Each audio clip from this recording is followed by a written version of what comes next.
Railways last year embarked on a massive drive to rope in private players to improve its services.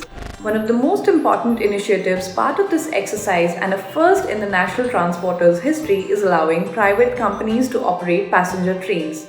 This comes with the government's aim to provide a world-class travel experience to railway passengers. The move to let private players operate these trains when the Indian Railways has historically been a government entity has received mixed reactions. Let's hear from the Railway Board Chairman and CEO Vinod Kumar Yadav about the rationale behind the move. Yadav led the exercise behind the action plan of the Indian Railways in FY20 when the plan was first mooted. Two things to meet the unmet demand of passengers, that is one, and second, quantum jump in technology, and third is private-public partnership. We are looking for investment from private players so that the latest technology rolling stock can be introduced and we can meet the unmet demand of the people. Besides the introduction of modern rolling stock, an investment of Rs 30,000 crore is expected as part of this exercise. Trains are set to be run at 160 km per hour, ensuring improved timetable. About 150 trains are set to run on 109 pairs of routes, all set to be introduced in a phased manner from 2023 onwards.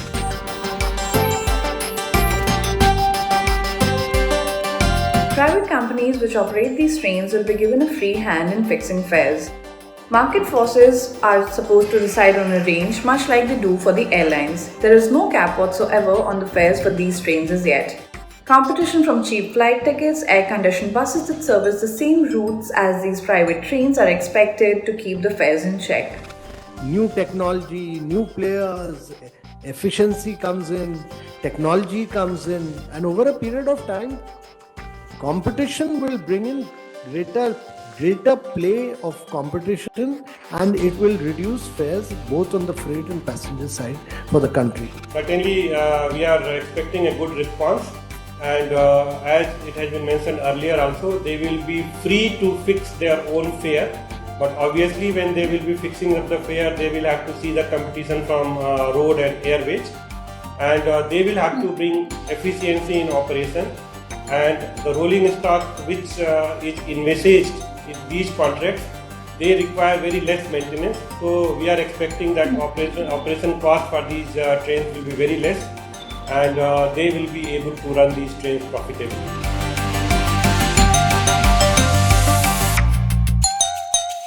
The onus to improve services, improve on speed and punctuality, which has been dragged for the Indian Railways for years now, will be on the private companies. While operators can decide halts, have the freedom to lease or own trains, they will have to maintain 95% punctuality through the year, failing which heavy penalty will be imposed by the national transporter.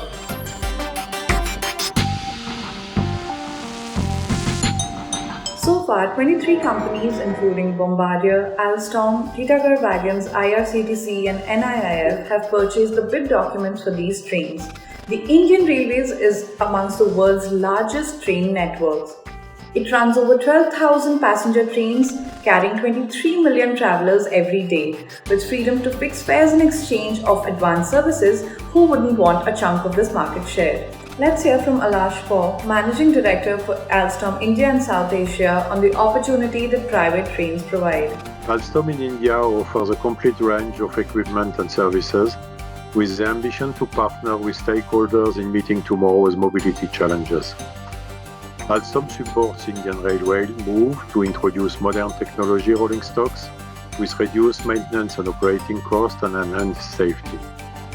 The move to private trains will bring world-class travel experience to Indian passengers, and many countries have successfully managed this model already.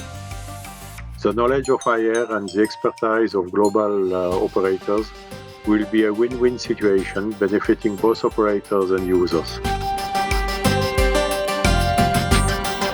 Because of the sole nature of the Indian Railways as a social service provider and its 1.3 million employees, private control could mean loss of jobs. This is one worry that has been flagged by Railway Employee Union as well as opposition parties. Let's hear from the spokesperson of All India Railwaymen's Federation.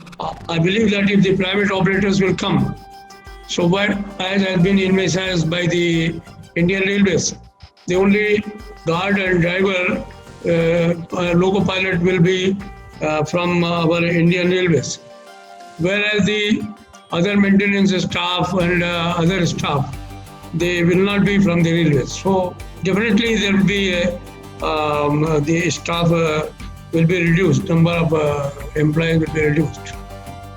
So that is also a concern for the All India Railway Federation. So will the Indian Railways still be a social service provider?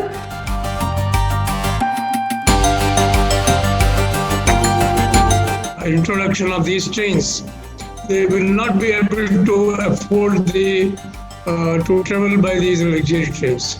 So it will be cutting to these poor people in the country.